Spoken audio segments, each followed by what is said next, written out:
जय श्री कृष्णा जी। आज है 12 मार्च 2026 और आज है गुरुवार का दिन। आपका दिन शुभ हो, मंगलमय हो, यही मेरी प्रार्थना है। आज आइए श्रवण करते हैं देवगुरु बृहस्पतिवार व्रत कथा और साथ के साथ शिव महापुराण आज का अध्याय आरंभ करते हैं। शिव महापुराण में इस महीने पढ़ रही हूँ ताकि शिव कृपा हो और ज्ञान में वृद्धि हो। और आज दिन बार के हिसाब से श्री नारायण के श्रेष्ठ स्वरूप देवगुरु बृहस्पति का दिन है, तो वह कथा हमें सुननी ही चाहिए। सबसे पहले अशुभ और शुभ मुहूर्त जान लेते हैं। आज 12 मार्च गुरुवार को राहु काल का शुभ समय 2:05 से 3:33 में है। राहु काल में किसी नए शुभ काम की शुरुआत ना करें, जैसे कि आज सिद्धि योग 9:58 के आसपास है। उसके बाद व्यतिपात योग का हमें जो है प्राप्त हो रहा है, अर्थात इसके बाद निर्माण हो रहा है। आज फागुन महीने की 9वीं तिथि सुबह 6:39 के आसपास है। उसके बाद 10वीं तिथि आरंभ हो जाएगी। प्रिय श्रोताजनों, आज का जो पंचांग देखा जाए उस हिसाब से अगर आज किसी नए शुभ काम की शुरुआत करना ही चाहते हैं तो अभिजीत मुहूर्त 12:13 से 1 बजे के आसपास है। इसके साथ साथ इस समय में भी आज आप नए और शुभ काम की शुरुआत कर सकते हैं। लाभ का चौघड़िया भी करीब करीब 12:36 से 2 बजे के आसपास तक हो रहा है। प्रिय श्रोताजनों, मूल नक्षत्र भी आज है। बच्चे का जन्म इत्यादि हो रहा हो तो ध्यान रखिएगा। आज आइए गुरुवार व्रत कथा सबसे पहले सुनते हैं, फिर वीडियो के अंत में हम सुनेंगे शिव महापुराण आज का अध्याय। आरंभ करते हैं। बोलिए श्री नारायण भगवान की जय। कथा अनुसार प्राचीन समय की बात है। भारतवर्ष में एक राजा राज्य करता था। वह बड़ा प्रतापी और दानी था। वह नित्य गरीबों और ब्राह्मणों की सेवा करता था। वह प्रतिदिन मंदिर में भगवान के दर्शन भी करने जाता था, लेकिन यह बात उसकी रानी को अच्छी नहीं लगती थी। वह नहीं पूजन करती थी और न ही दान करने में उसका मन लगता था। एक दिन राजा शिकार खेलने वन को गए हुए थे तो रानी और दासी महल में अकेली थी। उसी समय बृहस्पति देव साधु का वेश धारण कर राजा के महल में भिक्षा के लिए आए। भिक्षा मांगी तो रानी ने भिक्षा देने से मना कर दिया। रानी ने कहा कि साधु महाराज, अभी तो मैं दान पुण्य से खूब तंग आ गई हूँ। इस कार्य के लिए मेरे पतिदेव ही बहुत है। अब आप ऐसा करें कि सारा धन नष्ट हो जाए और मैं आराम से रह सकूं। साधु ने कहा, देवी तुम तो बड़ी अजीब हो। धन और संतान से कौन दुखी होता है? इसकी तो सभी कामना करते हैं। पापी भी पुत्र और धन की इच्छा रखते हैं। अगर तुम्हारे पास अधिक धन है तो भूखे प्यासों को भोजन कराओ, प्याऊ लगाओ, ब्राह्मणों को दान दे और कुआं, तालाब, बावड़ी, बाग बगीचे आदि का निर्माण कराओ। मंदिर, पाठशाला, धर्मशाला बनवा कर दो। निर्धनों को और कुंवारी कन्याओं को जो है दान पुण्य करो। कुंवारी कन्याओं का विवाह कराओ। साथ ही यज्ञ आदि कर्म करो। अपने धन को शुभ काम में खर्च करो। ऐसा करने से तुम्हारा नाम परलोक में सार्थक होगा एवं स्वर्ग की प्राप्ति होगी। लेकिन रानी पर उपदेश का कोई प्रभाव नहीं पड़ा। वह बोली, महाराज, मुझे ऐसे धन की आवश्यकता नहीं है जिसे मैं अन्य लोगों को दूं। सबको इसको रखने में और संभालने में भी मेरा समय बहुत बर्बाद हो जाता है। अब आप कृपा कर ऐसा करें कि सारा धन नष्ट हो जाए और मैं आराम से रह सकूं। साधु ने उत्तर दिया, यदि तुम्हारी ऐसी ही इच्छा है तो जैसा मैं बताता हूँ वैसा ही तुम करना। बृहस्पतिवार को घर को गोबर से लीपना, अपने केसों को पीली मिट्टी से धोना। राजा से कहना कि बृहस्पतिवार को दाढ़ी बनाए। भोजन में मांस, मदिरा खाना और कपड़ा धोबी से धुलवाना डाले। साथ ही ऐसा करने से 7 बृहस्पतिवार में ही तुम्हारा धन नष्ट हो जाएगा। ऐसा कहकर साधु महाराज अंतर्ध्यान हो गए। इसके बाद रानी ने भी वही किया जो साधु ने बताया। 3 बृहस्पतिवार बीते ही थे कि उसका समस्त धन संपत्ति नष्ट हो गई और भोजन के लिए राजा रानी तरसने लगे। जब एक दिन राजा ने रानी से कहा कि यहाँ रहूंगा तो मुझे कोई नौकरी नहीं मिलेगी। दूसरे देश में नौकरी चाकरी के लिए जाता हूँ क्योंकि यहाँ पर मुझे सभी लोग जानते हैं, इसलिए कोई यहाँ कार्य नहीं कर सकता। देश चोरी परदेश भीख बराबर है। ऐसा कहकर राजा परदेश चला गया। वहां जंगल को जाता और लकड़ी काट कर लाता और शहर में बेचता। इस तरह जीवन यापन करने लगा। उधर राजा के बिना रानी और दासी दुखी रहने लगे। किसी दिन भोजन मिलता और किसी दिन जल पीकर ही सो जाती। एक समय जब रानी और दासी को 7 दिन बिना भोजन के रहना पड़ा तो रानी ने अपनी दासी से कहा, हे दासी, पास ही के नगर में मेरी बहन रहती है, बड़ी धनवान है, तो उसके पास जाकर आ और 5 सेर अनाज मांग कर लेकर आ, ताकि कुछ समय के लिए थोड़ा बहुत गुजारा बसर हो सके। दासी रानी के बहन के पास गई। उस दिन बृहस्पतिवार था। रानी की बहन उस समय बृहस्पतिवार की कथा सुन रही थी। दासी ने रानी की बहन को अपनी रानी का संदेश दिया, लेकिन रानी की बहन ने कोई उत्तर नहीं दिया। जब दासी को रानी की बहन से कोई उत्तर नहीं मिला तो वह बहुत दुखी हुई। उसे क्रोध भी खूब आया। दासी ने वापस आकर रानी को सारी बात बताई। सुनकर रानी ने कहा कि दासी, इसमें उसका कोई दोष नहीं है। जब बुरे दिन आते हैं ना तो कोई भी सहारा नहीं रहता। अच्छे बुरे का पता तो विपत्ति में ही चलता है। जो ईश्वर की इच्छा होगी वही होगा।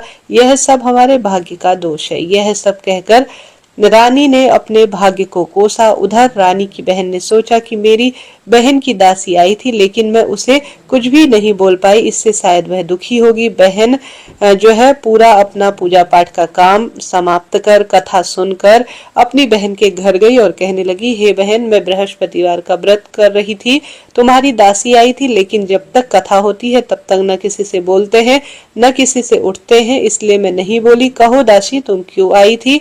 रानी बोली, बहन, हमारे घर में अनाज नहीं है। ऐसा कहते कहते रानी की आंख भर आई। उसने दासियों समेत 7 दिन तक भूखा रहने की बात अपनी बहन को बता दी। इसलिए मैंने दासी को तुम्हारे पास जो है भोजन अनाज के लिए भेजा था। रानी की बहन बोली, बहन देखो, बृहस्पति देव सबकी मनोकामना पूर्ण करते हैं, शायद तुम्हारे घर में भी अनाज रखा हो। पहले तो रानी को विश्वास नहीं हुआ, परंतु बहन के आग्रह पर उसने अपनी दासी को अंदर भेज दिया। दासी घर के अंदर गई तो वहां पर एक घड़ा बहुत सुंदर रूप में जो है अनाज से भरा हुआ था। उसे बड़ी हैरानी हुई। उसने बाहर आकर रानी को बताया। दासी रानी से कहने लगी, हे रानी, जब हमको भोजन नहीं मिलता तो हम व्रत ही तो करते हैं, तो इसलिए क्यों ना इस व्रत की कथा और विधि पूछ ली जाए, हम भी इस व्रत को करेंगे। दासी के कहने पर रानी ने अपनी बहन से बृहस्पतिवार व्रत के बारे में पूछा। उसकी बहन ने बताया, बृहस्पतिवार के दिन व्रत में चने की दाल और गुड़ और मुनक्का से भगवान विष्णु का पूजन और केले के पेड़ की अच्छी तरह से पूजा करना तथा दीपक जलाना और कथा सुनना। उस दिन एक ही समय भोजन करना। भोजन में पीले खाद्य पदार्थ का सेवन करना, इससे गुरु भगवान प्रसन्न होते हैं और पुत्र, अन्न और धन के वरदान देते हैं। साथ ही सभी मनोकामना भी पूर्ण करते हैं। व्रत और पूजन की विधि बताकर रानी की बहन अपने घर लौट आई। रानी और दासी दोनों ने विश्वास से बृहस्पति देव का पूजन करेंगे ऐसा मन में निश्चय किया। 7 रोज के बाद जब बृहस्पतिवार आया तो उन्होंने व्रत रखा। घुड़साल में जाकर चना और गुड़ बीन कर लाई तथा उनकी दाल से केले की जड़ और बृहस्पति भगवान का पूजन किया। अब पीला भोजन कहाँ से आए? दोनों बड़ी दुखी हुई, परंतु उन्होंने व्रत किया, इससे बृहस्पति देव प्रसन्न थे। एक साधारण व्यक्ति के रूप में वह दोनों थालों में पीला भोजन लेकर आए और दासी को देकर बोले, हे दासी, यह भोजन तुम्हारे और तुम्हारी रानी के लिए है, तुम इसे ग्रहण करो। दासी भोजन पाकर प्रसन्न हुई। उसने रानी से कहा, चलो रानी जी, भोजन कर लो। परंतु रानी को भोजन आने के बारे में कुछ भी पता नहीं था, इसलिए उसने कहा, तू जा भोजन कर ले, क्यों व्यर्थ में हमारी हंसी उड़ाती है। तब दासी ने कहा, एक व्यक्ति भोजन दे गया है। तब रानी ने कहा, वह व्यक्ति तेरे लिए ही भोजन दे गया होगा, तू ही भोजन कर ले। तब दासी ने कहा, वह व्यक्ति हम दोनों के लिए थालों में भोजन सुंदर रूप में पीले रंग का दे गया है, इसलिए मैं और आप दोनों ही साथ साथ भोजन करेंगे। यह सुनकर रानी बहुत प्रसन्न हुई और दोनों ने गुरु भगवान को नमस्कार कर कर भोजन किया। इसके बाद से वे प्रत्येक गुरुवार को गुरु भगवान का व्रत करती और पूजन करती। बृहस्पति भगवान की कृपा से उनके पास धन हो गया, लेकिन रानी फिर पहले की तरह आलस्य करने लगी। जब दासी बोली, देखो रानी, तुम पहले भी ऐसे आलस्य करती थी, तुम्हें धन रखने में कष्ट होता था, इस कारण सभी धन नष्ट हो गया। अब गुरु भगवान की कृपा से धन मिला है तो फिर तुम्हें आलस आ रहा है। बड़ी मुसीबत के बाद हमने यह धन पाया है, इसलिए हमें दान पुण्य करना चाहिए। अब तुम भूखे मनुष्यों को भोजन कराओ, प्याऊ लगवाओ, ब्राह्मणों को दान दो, कुआ बावड़ी तालाब और बाग बगीचे आदि का निर्माण कराओ। मंदिर, पाठशाला और धर्मशाला बनवाकर दो। निर्धनों की कुंवारी कन्याओं का विवाह कराओ। साथ ही यज्ञ आदि के कर्म करो। अपने जो है धन को शुभ काम में खर्च करो, जिससे तुम्हारे कुल का यश बढ़े और स्वर्ग की प्राप्ति हो और पितृ भी प्रसन्न हो। दासी की बात सुनकर रानी शुभ कर्म करने लगी। उसका यश फैल गया। एक दिन रानी और दासी आपस में विचार करने लगी कि न जाने राजा किस दशा में होंगे, उनकी कोई खोज खबर भी नहीं है। उन्होंने श्रद्धा पूर्वक बृहस्पति भगवान से प्रार्थना की कि राजा कहीं भी हो, शीघ्र वापस आए। उसी रात्रि को बृहस्पति देव ने राजा को स्वप्न में दर्शन दिए। कहा, हे राजा उठो, तुम्हारी रानी तुम्हें याद कर रही है, अपने देश की ओर लौट जाओ। राजा प्रातःकाल उठा और जंगल से लकड़ी काटने के लिए जंगल की ओर चल पड़ा। जंगल में गुजरते हुए विचार आया कि रानी की गलती से उसको कितने दुख भोगने पड़े। राजपाट छोड़कर जंगल में आकर जो है रहना पड़ा। जंगल से लकड़ी काटकर शहर में बेचकर गुजारा करना पड़ा और अपनी दशा को याद कर वह व्याकुल होने लगा। उसी समय राजा के पास बृहस्पति देव साधु के वेश में आए और बोले, लकड़हारे, तुम इस सुनसान जंगल में किस चिंता में बैठे हो, मुझे बताओ। यह सुनकर राजा ने नेत्रों में आंसू भर लिए। साधु की वंदना कर राजा ने अपनी संपूर्ण कहानी सुना दी। महात्मा दयालु होते हैं। वे राजा से बोले, हे राजा, तुम्हारी पत्नी ने बृहस्पति देव की देव की प्रति खूब जो है अपराध किया है, जिसके कारण तुम्हारी यह दशा हुई। अब तुम चिंता मत करो, भगवान तुम्हें पहले से अधिक धन देंगे। देखो, तुम्हारी पत्नी ने बृहस्पतिवार का व्रत शुरू कर दिया है। अब तुम भी बृहस्पतिवार के दिन चने और गुड़ का दाल और मुनक्का से जो है सुंदर रूप में भगवान विष्णु का पूजन करो। केले पेड़ की जड़ का पूजन करो। दीपक जलाकर कथा सुनो। उस दिन एक ही समय भोजन करना, लेकिन भोजन में पीले पदार्थ का सेवन जरूर करना। भगवान तुम्हारी सब कामना पूर्ण करेंगे। साधु की बात सुनकर राजा बोला, हे प्रभु, लकड़ी बेचकर तो इतना पैसा नहीं बचता जिससे भोजन के उपरांत कुछ बचा सकूं। मैंने रात्रि में अपनी रानी को व्याकुल देखा है, परंतु मेरे पास कोई साधन नहीं है जिससे उसकी खोज खबर में ले सकूं। फिर भी मैं आपसे पूछता हूँ, कौन सी कहानी सुनूं, यह भी मुझको मालूम नहीं है। साधु ने कहा, राजा, मन में बृहस्पति भगवान के व्रत का निश्चय करो, वह स्वयं तुम्हारे लिए कोई राह बना देंगे। बृहस्पतिवार के दिन तुम रोजाना की तरह लकड़ियां लेकर शहर में जाना। तुम्हें रोज से दुगना धन मिलेगा, जिससे तुम भली भांति भोजन कर लाओ तथा बृहस्पति देव की पूजा का सामान भी इससे आ जाएगा। राजा ने ऐसा ही किया और उनको मनवांछित फल की प्राप्ति हो गई। इस प्रकार जो भी यह कथा सुनता है, उसकी सब मनोकामना तुरंत पूर्ण हो जाती है। इसके पश्चात राजा बृहस्पति देव की आज्ञा अनुसार अपने नगर की ओर चल दिया। राजा जब अपने नगर के निकट पहुंचा तो उसे बड़ा आश्चर्य हुआ। नगर में पहले से अधिक बाग, तालाब, कुएं और बहुत सुंदर धर्मशाला इत्यादि मंदिर बने हुए थे। राजा ने पूछा, यह किसका बाग और धर्मशाला है? तब नगर के लोगों ने कहा, यह सब रानी और बांदी के हैं। तो राजा को बड़ा आश्चर्य हुआ और गुस्सा भी आया। जब रानी ने यह खबर सुनी कि राजा आ रहे हैं तो उन्होंने बांदी से कहा, हे दासी, देख, राजा हमको पहले कितनी बुरी अवस्था में छोड़कर गए थे। हमारी ऐसी हालत देखकर कहीं वह लौट ना जाए, इसलिए तो दरवाजे पर खड़ी हो जा। आज्ञा अनुसार दासी दरवाजे पर खड़ी हो गई। राजा आए तो उन्हें अपने साथ अंदर ले आई। तब राजा ने क्रोध करके अपनी रानी से पूछा, यह धन तुम्हें कैसे प्राप्त हुआ? तब उन्होंने कहा, हमें यह सब धन बृहस्पति देव के व्रत के प्रभाव से प्राप्त हुआ। राजा ने निश्चय कर लिया अब तो कि रोज 7 दिन जो है वह नियम से बृहस्पति देव भगवान का पूजन करते, परंतु वह एक नियम से अद्भुत रूप में पूजन करते। दिन में 3-3 बार रोज कहानी कहते। रोज जो है व्रत उपवास का संकल्प लेकर। अब हर समय राजा के दुपट्टे में चने की दाल बंधी रहती तथा दिन में 3 बार वह नियम से बृहस्पति देव की कथा सुनते और पढ़ते। एक रोज राजा ने विचार किया कि चलो अपनी बहन के यहाँ हो जाएं, अर्थात जाकर आए। इस तरह निश्चय कर राजा घोड़े पर सवार होकर अपनी बहन के यहाँ को चल दिए। मार्ग में उसने देखा कुछ आदमी एक मुर्दे को ले जा रहे हैं। उन्हें रोककर राजा ने कहा, अरे भाइयों, मेरी बृहस्पतिवार की कथा सुन लो। वे बोले, हमारा तो आदमी मरा जा रहा है।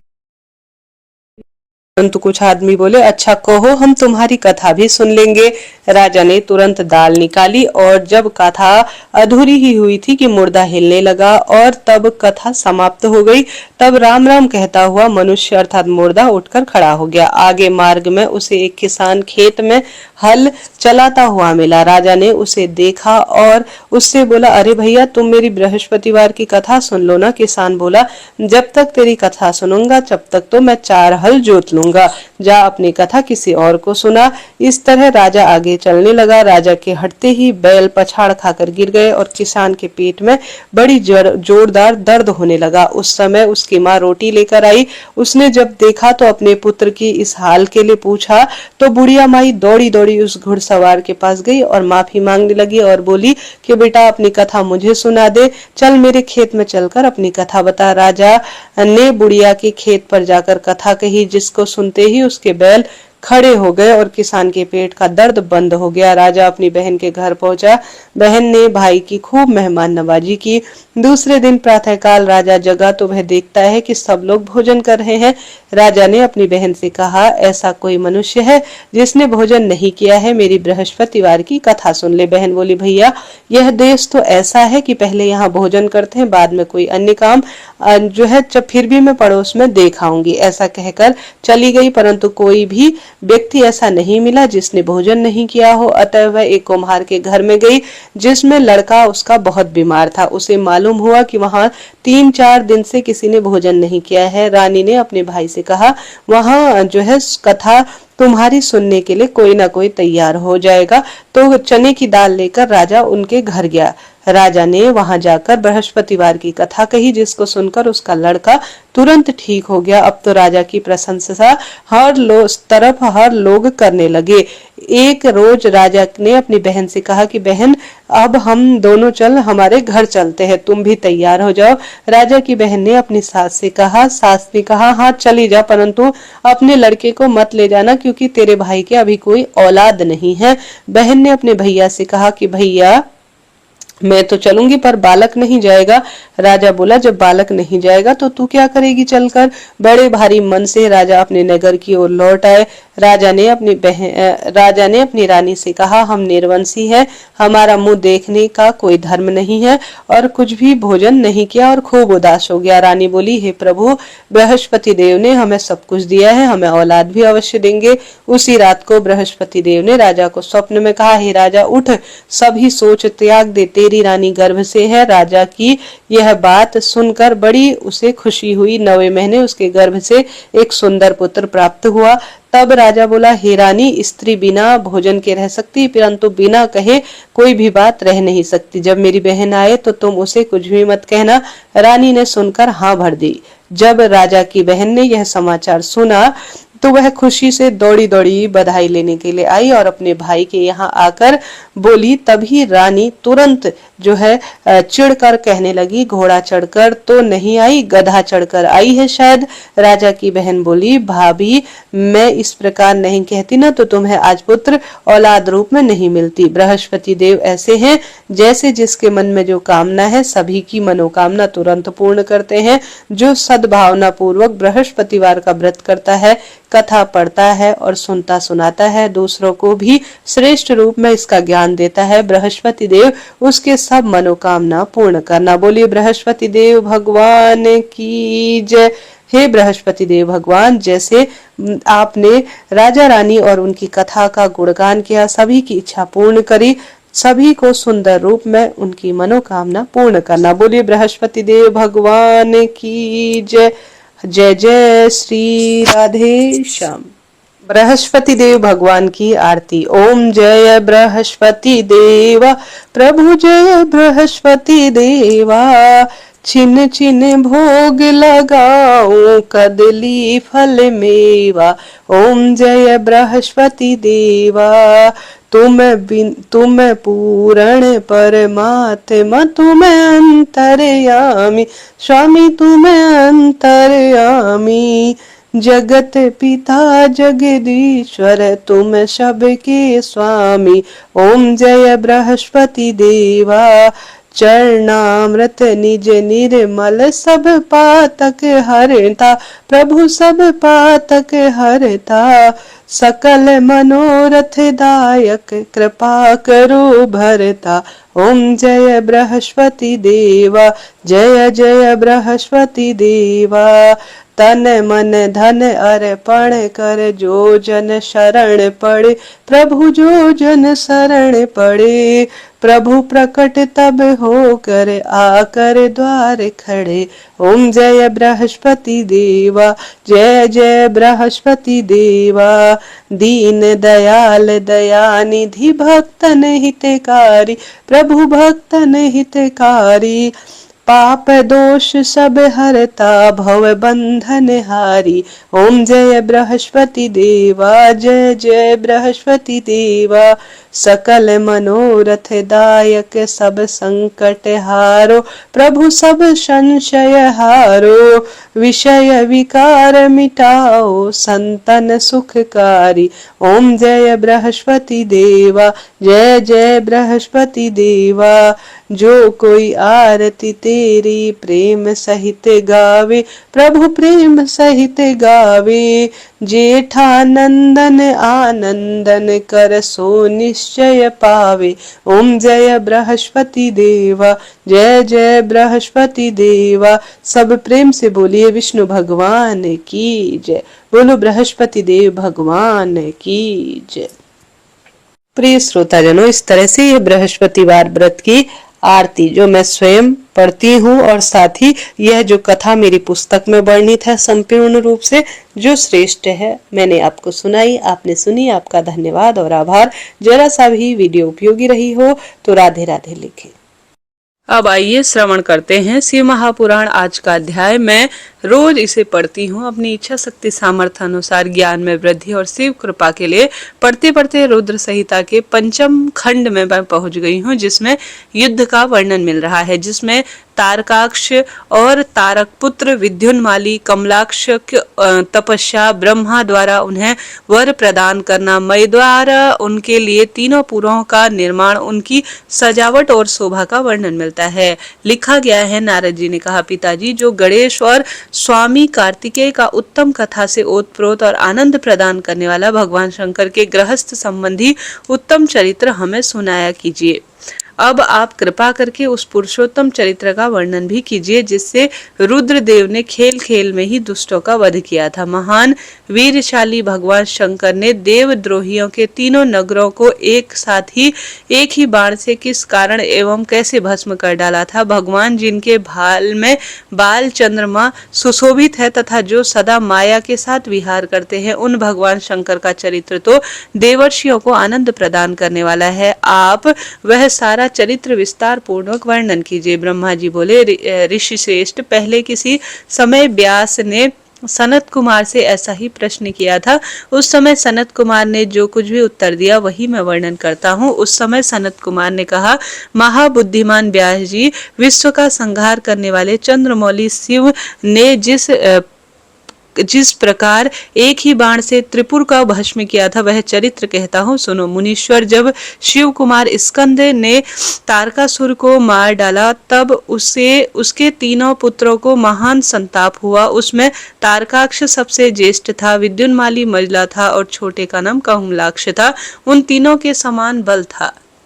वह जितेंद्री, सदा कार्य के लिए उद्धृत, संयमी, सत्यवादी, दृढ़ निश्चयी, महान वीर और देवों के द्रोह करने वाले थे। उन तीनों ने सभी उत्तम और मनमोहक भोगों को परित्याग करके मेरु पर्वत की एक कंदरा में जाकर परम अद्भुत तपस्या आरंभ की थी। वहां हजारों वर्षों तक ब्रह्मा जी की प्रसन्नता के लिए उत्तम उग्र तप किया था। तब सुर और असुर के गुरु महायशस्वी ब्रह्मा जी उनकी तपस्या से अत्यंत संतुष्ट होकर उन्हें वर देने के लिए प्रकट हुए। ब्रह्मा जी ने कहा, महादैत्यो, मैं तुम लोगों के तप से प्रसन्न हो गया हूँ, अतः तुम्हारी कामना के अनुसार तुम्हें सभी वर प्रदान करूंगा। देवद्रोहियों, मैं सबकी तपस्या के फल तथा सर्वदा सब कुछ करने में समर्थ हूँ, अतः बताओ तुम लोगों ने इतना कठोर तपस्या आखिर कैसे की। सनत कुमार जी कहते हैं, मुनि, ब्रह्मा जी की यह बात सुनकर उन सब ने अंजनी बांधकर पितामह के चरणों को प्रणिपात किया और फिर धीरे धीरे अपनी मन की बात कही। दैत्य बोले, देवेश,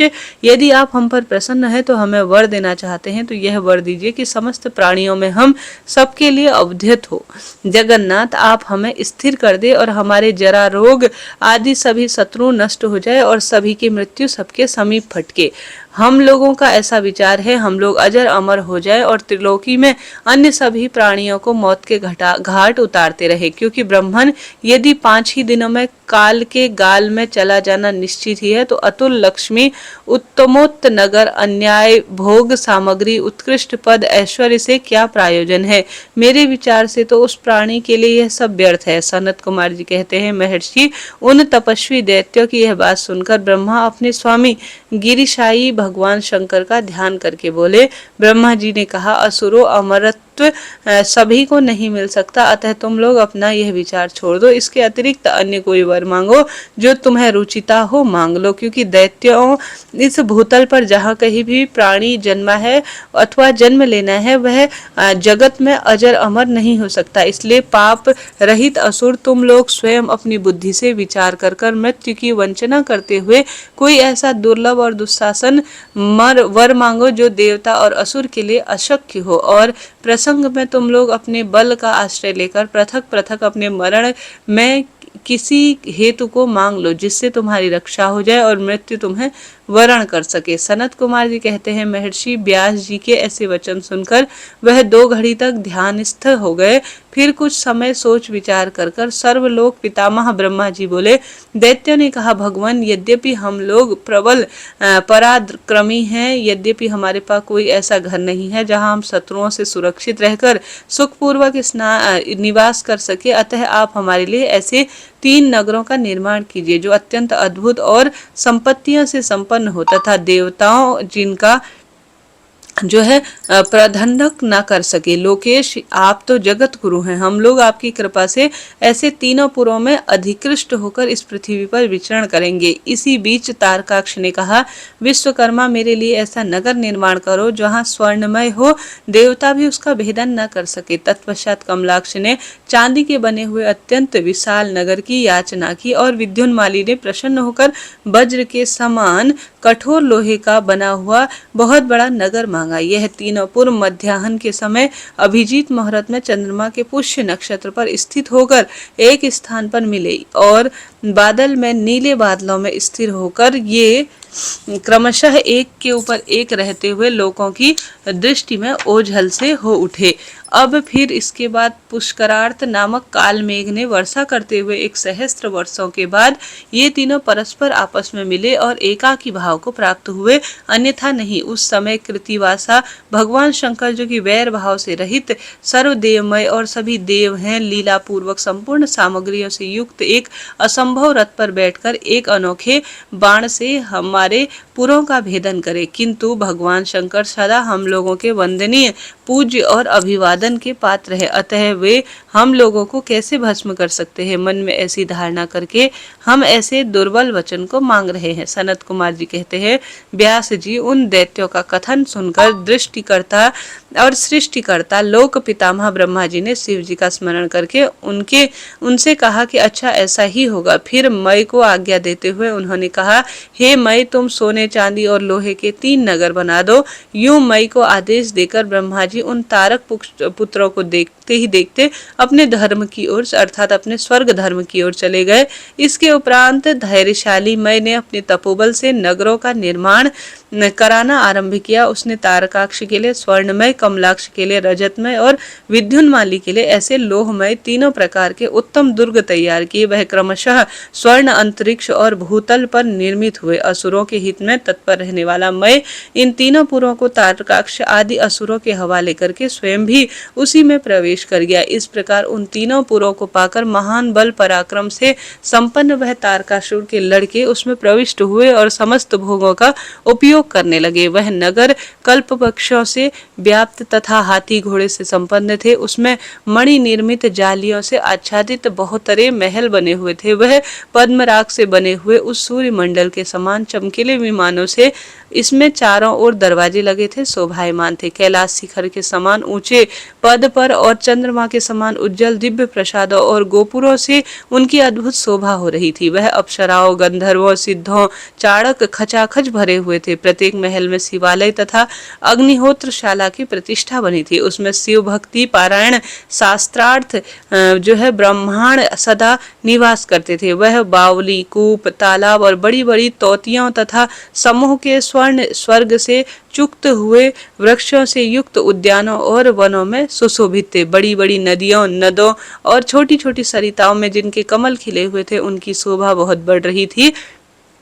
उसमें संपूर्ण कामनाओं को पूर्ण करने वाले अनेकों फलों के भार से लदे हुए वृक्ष भी थे, जिनसे वह नगर विशेष मनोहर लगते थे। वह झुंड के झुंड मनमस्त गर्जनाओं से सुंदर सुंदर घोड़े से नाना प्रकार के आकार प्रकार से रथ एवं शिवाकाओं से अलंकृत थे। उसमें समय अनुसार पृथक पृथक क्रीड़ा स्थल बने हुए थे और वेद अध्ययन की पाठशालाएं भी भिन्न भिन्न निर्मित थी। वह पापी पुरुषों के लिए मनमानी भी अगोचर थे। वह सदाचारी पुण्यशील महात्मा ही देख सकते थे। पति सेवा परायण तथा कुधर्म से विमुख रहने वाली पतिव्रता नारियों ने उस नगर के उत्तम स्थलों को सर्वत्र पवित्र कर रखा था। उसमें महाभाग सूरवीर दैत्य और श्रुति स्मृति के अर्थ के तत्व वह स्वधर्म पारायण ब्राह्मण अपनी स्त्री तथा पुरुषों के साथ निवास करते थे।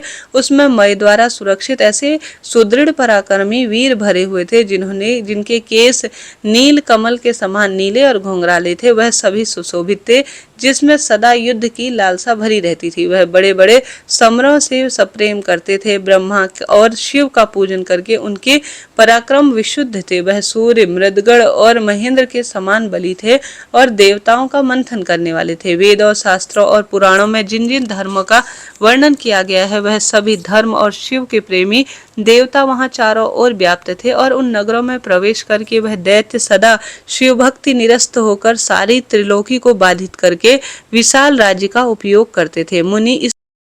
मुनि इस प्रकार वहां निवास करने वाले उन उत्तम पुण्य आत्माओं के सुख और प्रीति पूर्वक उत्तम राज्य का पालन करते हुए बहुत लंबा काल व्यतीत हो चुका था। प्रिय श्रोताजनों, इस तरह से मैंने यह रुद्र संहिता पंचम युद्ध खंड का आपको वर्णन करके सुनाया। आज का अध्याय अपने आप में श्रेष्ठ है, पढ़ने से सुख ही सुख मिलता है। इसके आगे हम आज का जो आगे का अध्याय है वह कल सुनेंगे। रोज सुनना चाहते हैं तो चैनल को सब्सक्राइब कीजिएगा। अभी राधे राधे, हर हर महादेव।